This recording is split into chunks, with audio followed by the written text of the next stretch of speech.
ایک بزرگ نے ایک بات اور کہی کہ صرف یہ 5 نعمتیں ہی نہیں بلکہ 5 نمازیں اللہ رب العزت والجلال نے انسانوں کو اس لیے دی ہیں کیونکہ 5 طرح کی مصیبتیں بھی اس کے اوپر آنے والی ہیں۔ اگر کوئی شخص ان 5 نمازوں کی پابندی کرے گا تو پھر اس کو ان 5 مصیبتوں میں آسانیاں ہی آسانیاں ملیں گی۔ پہلی مصیبت اس دنیا سے جانے کے وقت آتی ہے موت، دوسری مصیبت قبر کے اندر،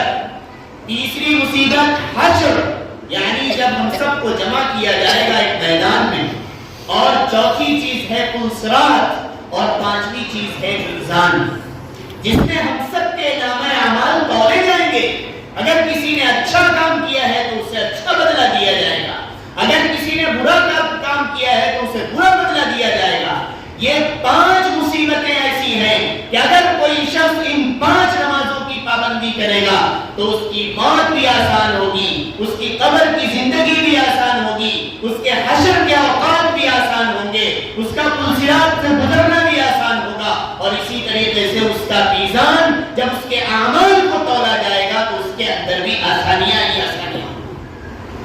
نماز ایک ایسی عبادت ہے جو اللہ رب العزت والجلال کے آخری پیغمبر جناب محمد رسول اللہ صلی اللہ علیہ وسلم نے فرمایا کہ اس کائنات سے جانے کے بعد جب حساب و کتاب ہو رہا ہوگا سب سے پہلا سوال نماز کا ہے، سب سے پہلی پوچھ نماز کی ہوگی۔ اسی لیے بچپن سے ہی نماز کی تاکید دلائی جا رہی، بچپن سے ہی نماز کی بہت ساری اہمیت دلائی جا رہی، نماز کے اصول، نماز کے قواعد، نماز کے ضابطے، نماز کے فرائض، نماز کی شرائط اور نماز کے سنن اور آداب، تمام چیزوں کو بالتفصیل بیان کیا گیا۔ نبی کریم صلی اللہ علیہ وسلم نے تو اپنے صحابہ سے بتلایا کہ صلو کما رأیتمونی اصلی، نماز ویسے پڑھو جس طریقے سے تم مجھے نماز پڑھتا ہوا دیکھ رہے ہو۔ لیکن آج افسوس کے ساتھ کہنے دیجیے کہ آج ہم میں سے کتنے لوگ ہیں جنہوں نے نماز سیکھی ہے، جنہوں نے نماز سیکھنے کی کوشش کی ہے، جو یہ چاہتے ہیں کہ ہماری نماز کا قیام صحیح ہو جائے، جو یہ چاہتے ہو کہ ہمارا رکوع صحیح ہو جائے، جو چاہتے ہو کہ ہمارا سجدہ اور قاعدہ صحیح ہو جائے، اور ہماری 2 رکعت 3 رکعت یا 4 رکعت کی جو نماز ہے وہ آقا نامدار جناب محمد رسول اللہ صلی اللہ علیہ وسلم کے طریقے پر ہماری نماز ادا ہونے لگے۔ کتنے لوگ ہیں، بچوں کو تو چھوڑیے، ان کی زندگی ابھی کھیلنے کودنے کی ہے، ابھی ان کے اوپر شریعت لاگو نہیں ہوئی ہے،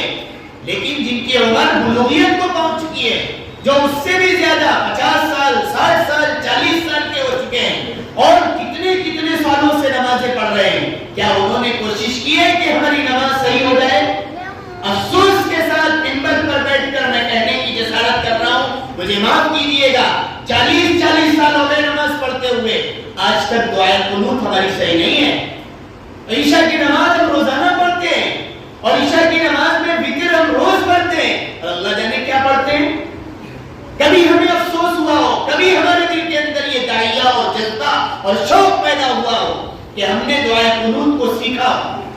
ایک عالم نے تو یہ کہا کہ دعائے قنوت کے جو الفاظ ہیں، جو معنی ہیں، وہ انسان بڑے بڑے دعوے کرتا ہے اللہ کے سامنے کھڑے ہو کر کے، وہ دعوے اگر کوئی غور سے اس کے مفاہیم اور اس کے ترجمے اور اس کے معانی کے ساتھ غور و فکر کر کے اس کو پڑھے تو واقعی وہ اللہ کے سامنے کہنے کے لیے تیار ہوگا کہ اللہ میں آپ کے سامنے کتنے بڑے بڑے دعوے کر رہا ہوں۔ وہ کہتا ہے اللہم انا نستعینک ونستغفرک، اے اللہ ہم آپ سے مدد مانگتے، مجھے بتلایا جائے کہ پوری زندگی میں، پورے دن کی زندگی میں، صبح سے لے کر شام تک ہم کتنی مرتبہ اللہ کے سامنے ہاتھ اٹھاتے ہیں اور کتنی مرتبہ ہم چاہتے ہیں کہ اللہ میں نے یہ کام شروع کیا ہے، آپ کی مدد کے بغیر یہ کام نہیں ہو سکتا، آپ کی مدد شامل حال جب تک نہیں ہوگی اس وقت تک ہمارا یہ کام پورا نہیں ہو سکتا۔ ہم نے تو یہ کام شروع کیا، ہمارے پیروں کے اندر، ہمارے جسم کے اندر، ہمارے اعضاء کے اندر وہ طاقت اور قوت، مدد کچھ بھی نہیں ہے، جب تک آپ کی مدد شامل حال نہیں ہوگی یہ کام پورا نہیں ہو سکتا ہے۔ کتنے لوگ ہیں جنہوں نے مدد کی، کتنی مرتبہ ہم کھڑے ہو کر کہتے ہیں وَنَسْتَغْفِرُكَ، اے اللہ سے استغفار کر رہے ہیں، آپ سے معافی مانگ رہے ہیں۔ ہمارے نبی کریم صلی اللہ علیہ وسلم کی سیرت آپ پڑھیے، پتہ چلے گا کہ آپ روزانہ 70 بار بلکہ اس سے بھی زیادہ تعداد میں آپ روزانہ استغفار کیا کرتے تھے،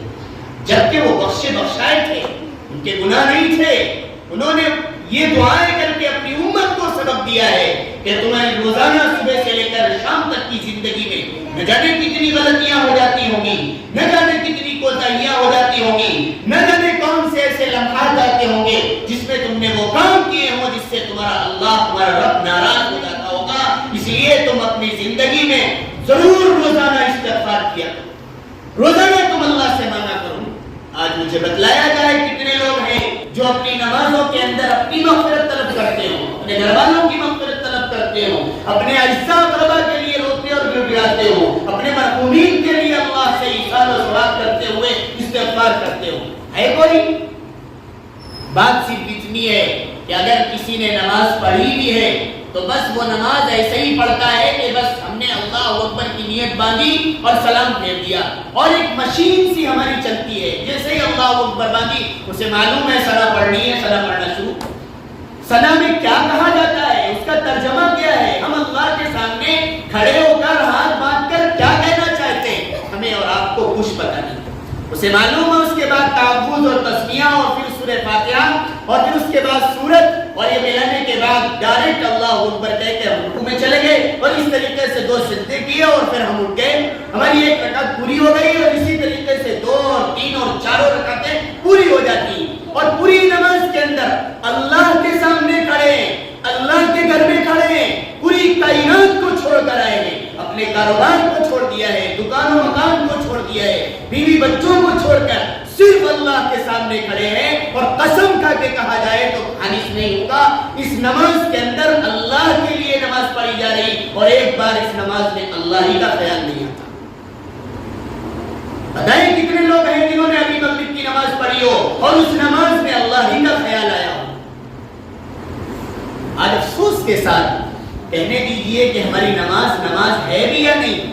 ہم واقعات تو پڑھتے ہیں کہ صحابہ رضی اللہ عنہم کی نمازیں ایسی کی کہ ان کے پیروں میں تیر لگے ہیں، لوگوں نے نکال بھی لیے، انہیں پتہ بھی نہیں چلا۔ وہ نمازیں پڑھتے تھے مفاہیم کے ساتھ، سوچ سمجھ کر کہ ہم اللہ کے سامنے کیا کہہ رہے ہیں، اور اس طریقے سے نماز پڑھنے میں ان کا دل پورا ان کا ذہن اور فکر سب کچھ اللہ کے حوالے ہو جاتا تھا۔ انہیں یہی پتہ نہیں چلتا تھا کہ ہم یہاں ہیں بھی یا نہیں۔ اور واقعی جس طریقے سے آقا نامدار جناب محمد رسول اللہ صلی اللہ علیہ وسلم معراج پر گئے اور اس دنیا سے جسم کے ساتھ 7 آسمان کو پار کرتے ہوئے عرش تک گئے، اس طریقے سے صحابہ کی نماز تھی، کھڑے جہاں رہتے تھے اور ان کا ذہن و دماغ پورا کا پورا اللہ کے سامنے حاضر ہوتا تھا۔ اسی لیے حدیث میں کہا گیا الصلاۃ معراج المؤمنین،